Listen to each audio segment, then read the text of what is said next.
DGISI तब्दील हो रहे हैं, चीफ जस्टिस कौन बनेगा, फैसला हो गया।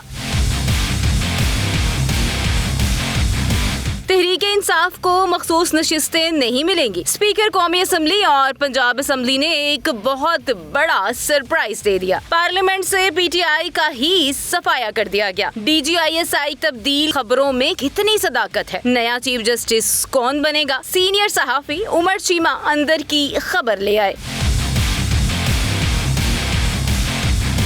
उमर चीमा के मुताबिक हुकूमत ने पार्लियामेंट में तहरीके इंसाफ के खिलाफ बड़ी चाल चल दी। ऐवान से पूरी पार्टी को ही खत्म कर दिया। फहरिस्त जारी की जिसमें PTI मौजूद ही नहीं है, जबकि सुन्नी इत्तेहाद कौंसिल को ही 80 सीटें दी गई हैं, लेकिन इसकी मखसूस नशिस्तें नहीं मिलेंगी। सुप्रीम कोर्ट ने फैसला दिया था कि PTI को मुकम्मल इंसाफ दिया जाए, इसको मखसूस नशिस्तें दी जाएं, लेकिन ये हुक्म ना मानने का फैसला हो चुका है। उमर चीमा ने कहा कि इलेक्शन कमीशन ने भी सुप्रीम कोर्ट से राय मांगी थी कि सीटें PTI को कैसे दी जा सकती हैं, इस पर रहनुमाई की जाए, जिसका जवाब भी आया था कि PTI सियासी जमात है और थी, लेकिन फिर भी इस पर अमल नहीं किया गया। उन्होंने कहा कि हुकूमत ने प्रैक्टिस एंड प्रोसीजर एक्ट में तब्दीली कर दी है। अब सवाल तो ये उठ रहा है कि अगर चीफ जस्टिस काजी फाइज जा रहे हैं तो फिर ये कानून किसके लिए बनाया गया है। उमर चीमा ने कहा कि या तो जस्टिस मंसूर अली शाह से हुकूमत की बातचीत होगी या फिर चीफ जस्टिस काजी फाइज के जाने के बाद जस्टिस मंसूर भी चीफ जस्टिस नहीं बनेंगे और किसी तीसरे का नाम सामने आएगा। उमर चीमा ने DGISI की तब्दीली से मुतालिक सोशल मीडिया पर फैली अफवाहों की हकीकत भी सामने रख दी। उन्होंने कहा कि आजकल DGISI की तब्दीली की बाज़ गश्त है। कहा जा रहा है कि वो मुद्दत पूरी होने के बाद जा रहे हैं, लेकिन असल में इन खबरों में कोई सदाकत नहीं है और ना ही इदारे की जानिब से किसी का नाम हुकूमत को दिया गया है। उन्होंने कहा कि DGISI को ताहुक्म सानी ओहदे पर काम करने की हिदायत की गई थी और वही ताहाल काम कर रहे हैं। उमर चीमा ने कहा कि सोशल मीडिया पर नए DGI के नामों की जो फहरिस्त फैलाई जा रही है, इनमें कोई हकीकत नहीं है और ना ही ऐसा कोई